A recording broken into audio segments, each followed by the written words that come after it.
Magandang araw po, welcome po sa aking channel, Love9 TV. Patalasasan po, meron po ba kayong mga properties na napapabayaan or non-performing assets? Plan nyo yung ibenta, pero wala kayong oras sa pagbibenta nito. Kung ito'y pagkakatiwala nyo po sa amin, tawag lang po kayo sa aking numero, usap po tayo, gawan ko po ng video for free. Yes, libre po, wala po kayong babayaran. Tutulungan pa namin kayong mabenta ang inyong property. Kami na po bahala sa marketing, sa boosting or paid ads. Even sa tripping, hindi na po kayo mapapagod sa pag-entertain ng mga buyers. Kami na po bahala sa lahat. Tawag lang po kayo. Nandito po tayo ngayon sa General Trias, Cavite kung saan meron po tayong bagong video presentation. Isang commercial building. Ito po ay along BC Road. Kita nyo naman, may mga dumadaan na sasakyan. At napakalapit din po ito sa palengke. May lot area po ito na 100 square meters at may floor area 200 square meters. Ito pong ground floor ay meron pong tenant, kaya bigyan natin sila ng privacy. So ang i-check po natin ay yung second floor. Ito na po yung hagdan na naka-concrete staircase. Samahan niyo po ako, akyat po tayo. Ito po yung unang kwarto. At meron din pong tenant. Kaya privacy din sa kanila, hindi natin mapasok yan. At least kita nyo naman, ito'y income generating. At ito naman po yung hallway papunta sa mga ibang kwarto. Na kung saan malaki din po ang espasyo. Yan po yung hagdan, mula po sa baba.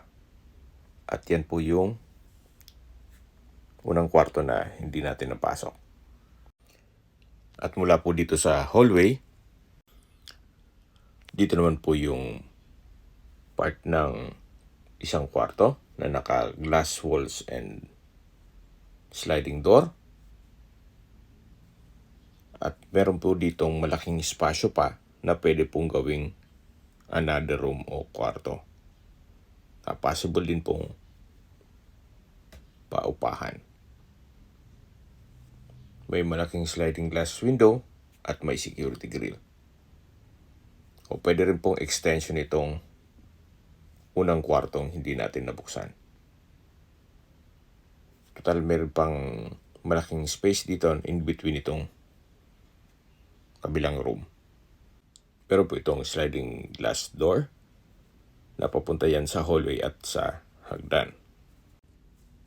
Okay, pasok po ulit tayo dito. Mula po dito sa hallway, yan po yung malaking kwarto. At ito po yung last bedroom kung saan napakalaki po ng espasyo nito. At pasensya na po kung biglaan tong video shoot kaya medyo makalat ito. Meron pong split type aircon. At tungkol sa mga kagamitan, siguro i-discuss nyo na lang kay owner kung pwedeng isama yan. At ito naman po yung kabilang kwarto na may sliding glass door. Meron pong mga personal stuff si owner, kaya hindi natin mabuksan yan. Nasa ibang bansa po siya, kaya bihira naman pong tirahan ito. Ito pong kwarto ay meron pong mga glass windows, kaya maliwalas din po, kahit hindi na kayo mag-aircon. Naka-tile flooring, maayos din ang pintura ng ceiling at wall.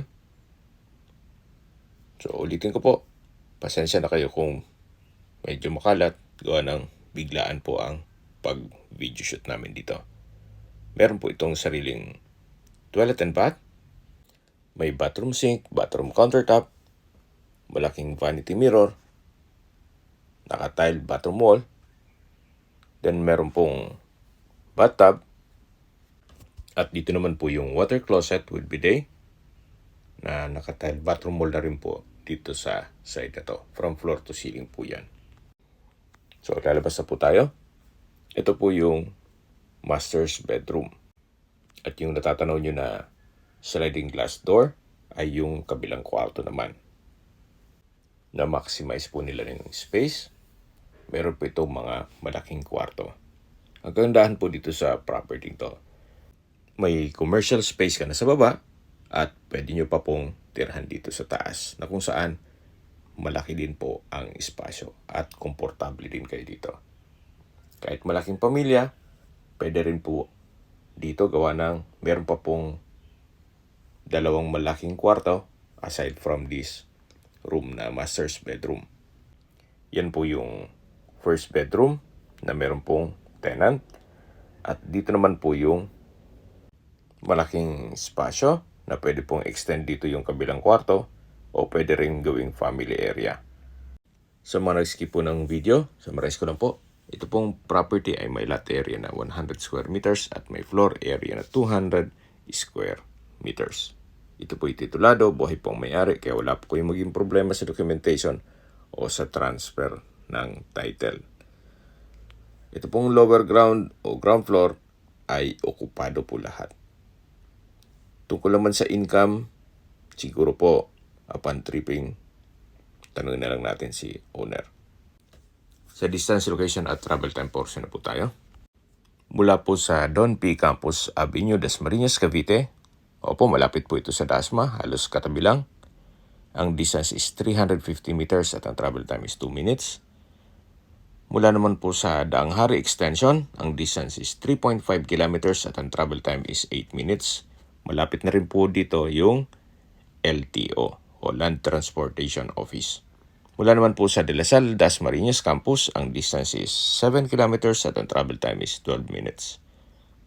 Mula naman po sa SM at Robinsons, Dasma, at nandun na rin po ang Asia Medic Hospital, ang distance is 12.9 kilometers at ang travel time is 23 minutes. Yan po yung lagi kong binabangit sa aking video na dapat nyo i-consider sa paghanap ng property, yung meron pong malapit na hospital. Hindi ko naman po sinasabing sakitin kayo. Yan naman po ay for emergency purpose lang naman. At mula naman po sa Calax Governors Drive, ang distance is 8.3 kilometers at ang travel time is 17 minutes. Kung manggagaling naman po sa Manila o sa airport, ang distance is 39.5 kilometers at ang travel time is 54 minutes. Sa presyo na po tayo. Binibenta po ito ng owner sa halagang 11 million pesos. Kung may mga katanungan po kayo, tawag lang po kayo sa aking numero. Sa mga kababayan naman natin na sa ibang bansa, meron po akong Telegram. Sa mga iPhone user naman, may iMessage. Meron din pong Imo, Skype, Viber at WhatsApp. Same number lang po, 0917-316-3399. Sa mga nagtatanong naman po ng aming Facebook, meron po aming Facebook page na Nov9 TV at Facebook Reels Video. Meron din pong TikTok at Instagram. May ibang YouTube channel po kami na The Nov9 TV channel at Nov9 TV Listings. Sana po naibigyan yung aming video presentation. Paki-like and subscribe na po sa aking channel para ma-update din po kayo sa aking future listings. Kung sakali po hanap niyo yung mas malaking sukat ng lupa, meron din po kami ibang listings na pwede niyong pagpilian. Huwag po kayong mag-atubiling tumawag sa amin, then let us know your budget para malaman namin kung anong property pwede namin i-alok sa inyo. Sa lahat pong viewers, subscriber at nagtiwala po sa amin, salamat po sa suporta. Ingat po kayo lagi at ang pamilya. Maraming salamat po.